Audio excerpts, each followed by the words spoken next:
Bienvenidos nuevamente a su canal Modelos Económicos. Soy su presentador Gonzalo Echanis y el día de hoy hablaremos sobre el modelo de crecimiento continuo.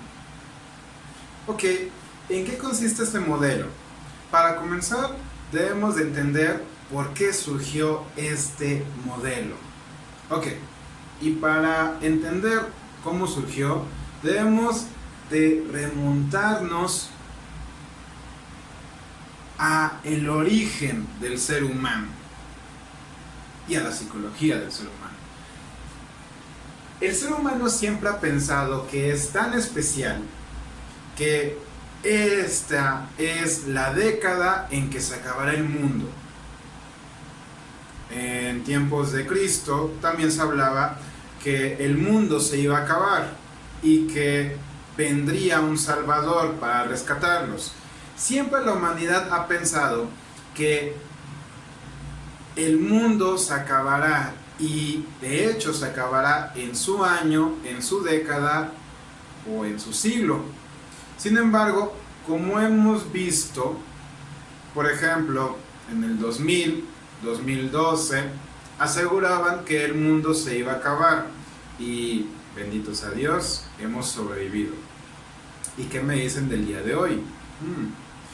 Bien, ya que entendemos la psicología del ser humano, que entiende su propia fragilidad, que entiende su propia mortalidad, ahora pasemos a los hechos de alguna forma científicos o con más bases.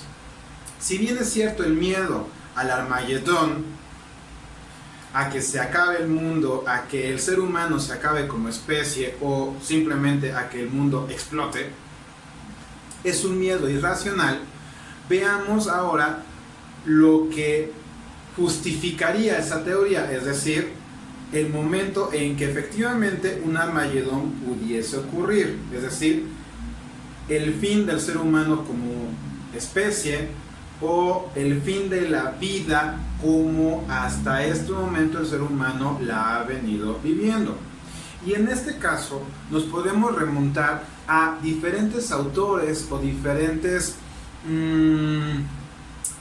científicos que desde 1600 aseguraban que debido a la población o a la explosión demográfica, es decir, a los nuevos nacimientos y a la tasa de reproducción del ser humano, para el siglo 1800 el ser humano acabaría con su especie por ser tantos millones de habitantes. Esto significa que debido a que los recursos naturales se reproducen aritméticamente, es decir, 1, 2, 3, 4, 5, 6, el ser humano se reproduce de forma exponencial, es decir, 1, 2, 4, 8, 16, 32, es decir, nos reproducimos peores que conejos. Debido al éxito reproductivo que hemos tenido los seres humanos, los científicos de los años 1600, 1700 aseguraban que los recursos naturales no podrían ser suficientes para poder alimentar a los millones de humanos que seríamos para los 1800. Lo que ocurrió fue que llegó el siglo 1800 y la humanidad seguía con vida. ¿Esto debido a qué? Debido a que el ser humano o la sociedad misma comenzó a desarrollar diversas tecnologías que ayudaron a que la reproducción de materias primas, como por ejemplo alimentos, fuese mucho más eficiente y creciese, si no a al mismo porcentaje que lo hace la población humana, por lo menos sí que satisfaciera las necesidades de todos los seres humanos conforme vamos naciendo. Eso significa entonces que gracias a la tecnología, durante los siglos 1700, 1800, 1900, fuimos capaces, la humanidad fue capaz de producir el alimento y los recursos necesarios para la cantidad de gente que en ese momento se era. Ahora, sin embargo, se agregan nuevos factores. Es decir, para 1800, ¿sí? Para 1800 se decía que existía una población de 1.000 millones de personas. Actualmente somos más de 7.000 millones de personas y ahora realmente nos estamos enfrentando a una situación que es el agotamiento de recursos naturales. Pero más aún, no solamente nos enfrentamos al agotamiento de recursos naturales, sino también al cambio climático. ¿Esto qué significa? Significa que debido a esa tecnología de la cual nos sentimos tan orgullosos los seres humanos, que nos ha ayudado a vivir más cómodos o a desarrollar o a producir más recursos, más alimento, más de todo, es la misma tecnología que nos está llevando a la tumba. ¿Esto por qué? Porque ¿cómo funcionan esas máquinas? ¿Cómo funciona esa tecnología?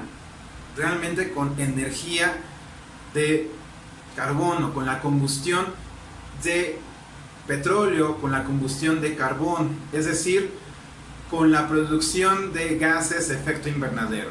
Lo cual significa que entre más tecnologías desarrollamos durante el 1700, 1800 y 1900, más nos contaminamos nuestro hábitat.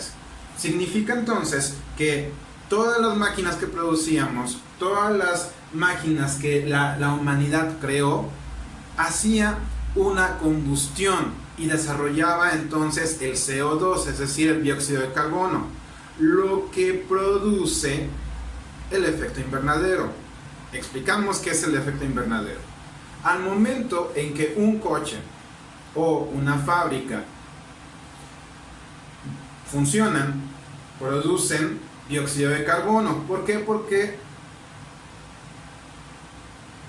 se conducen o se manejan o funcionan a través de la combustión de estos fósiles o de esos combustibles fósiles.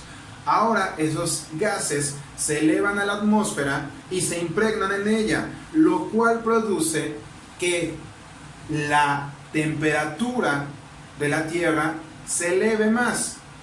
¿Por qué? Porque tanto la Tierra produce una energía, un calor, como también los rayos del Sol entran, y al momento en que entran, con esta capa de CO2 que se impregnó en la atmósfera, no logran salir esos mismos rayos ni ese calor que se está generando en el planeta. Ahora entonces, ¿qué produce el efecto invernadero? Lo que va a producir es el deshielo de los polos, de los casquetes de hielo, de los hielos eternos, y esto también lo que va a producir es cambios en la temperatura tan drásticos como tornados, como inundaciones, catástrofes naturales. Ahora, todo esto se escucha terrible, todo esto nos predice la muerte a toda la humanidad. Ahora, al rescate viene la teoría del crecimiento continuo. ¿Qué nos dice la teoría del crecimiento continuo? La teoría del crecimiento continuo toma en cuenta todos esos factores, ¿sí?, que realmente pueden acabar con la humanidad, con los recursos naturales, que entre más humanos seamos, más recursos naturales vamos a consumir, y para un futuro tal vez realmente no queden más recursos naturales. Lo que entonces promueve el crecimiento continuo es un consumo responsable, un crecimiento responsable, es decir, un crecimiento en el cual todos los seres humanos podamos subsistir, alimentarnos, desarrollarnos, pero de una forma responsable, es decir, satisfacer las necesidades básicas sin lujos, sin llegar a consumir más recursos de los que realmente tenemos poco. Esto implica entonces que se consuma de una forma mucho más ecoamigable. Actualmente, y gracias a Dios, realmente la humanidad y los países en general, todos, no todos, pero sí los más responsables, han hecho conciencia sobre la huella ecológica que están dejando y han optado por la creación de nuevas tecnologías mucho más ecoamigables, es decir, tratar de dejar esos combustibles fósiles y reemplazarlos por energía eólica, por ejemplo, o tecnologías que sean mucho más friendly con el medio ambiente. Esto nos ayudaría a reducir los gases de efecto invernadero y tratar de revertir un poco el cambio climático. Y también lo que propone el crecimiento continuo es que se tenga un crecimiento cero. El crecimiento continuo lo que nos dice es que debemos de crecer, pero de una forma responsable, estable, sin tratar de llegar a los grandes crecimientos como lo que propone el capitalismo, el liberalismo, en donde la competencia nos va a hacer grandes y tenemos que vender más y mejor y más barato. No, el crecimiento cero o el crecimiento continuo lo que proponen es una estabilidad, es decir, desarrollarnos como sociedad, pero usando responsablemente los recursos naturales. De esta forma, si logramos crecer de forma responsable, es decir, utilizando los recursos naturales de forma inteligente, podremos lograr que esos recursos naturales nos funcionen a nosotros, pero también a las generaciones venideras, es decir, con previsión de futuro. Así entonces, el crecimiento cero lo que promueve es que realmente no se crezca económicamente, sino que algo así como se superviva, es decir, no generación de lujos, sino crear lo estrictamente necesario para alimentar a la sociedad, para que esa sociedad viva de alguna forma cómoda, sin pasar ninguna necesidad, pero cómodamente. Si comparamos el modelo continuo o de crecimiento cero con el neoliberal o con el neoclásico, realmente son dos puntos de vista totalmente diferentes, porque mientras unos siempre quieren competir y siempre quieren generar más recursos y agotarse, nunca pensaron en los recursos naturales. ¿Qué pasa si se acaban los recursos naturales? Ya no habrá futuro. El crecimiento continuo, por su parte, contempla la fragilidad de los recursos naturales y que sin ellos no seríamos nada. Así que el crecimiento cero propone nuevas tecnologías ecoamigables, previsión al futuro, un consumo responsable, un desarrollo sostenible, y lo que realmente propone es un desarrollo sustentable.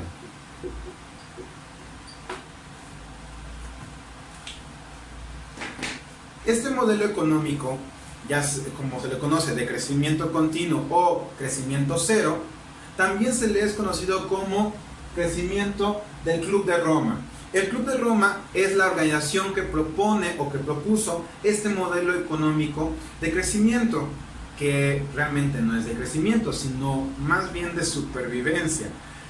El Club de Roma son una organización de países comprometidos con el medio ambiente y que tratan de modificar o de mudar sus tecnologías, que no se use el carbón o que no se muevan a través de combustibles fósiles, sino que se reemplazca por recursos o por generación de energía mucho más amigable. Por lo tanto, entonces el Club de Roma es quien propone que la humanidad ya no debería crecer más, y de hecho también proponen una reducción en la demografía. Ojo, no matar a personas, sino que las personas que actualmente vivimos ya no nos reproduzcamos tanto, es decir, una reproducción también mucho más responsable. Bien, esto ha sido todo. Comenten por favor sus dudas, sus quejas y sugerencias. Denle like, compártanlo, suscríbanse. Y por favor, si tienen alguna duda sobre este tema, por favor, coméntenmelo. Yo a la brevedad responderé todas sus dudas. Y ¿qué más les puedo decir? Muchísimas gracias. Esto ha sido todo y nos vemos en el siguiente clip. Chao.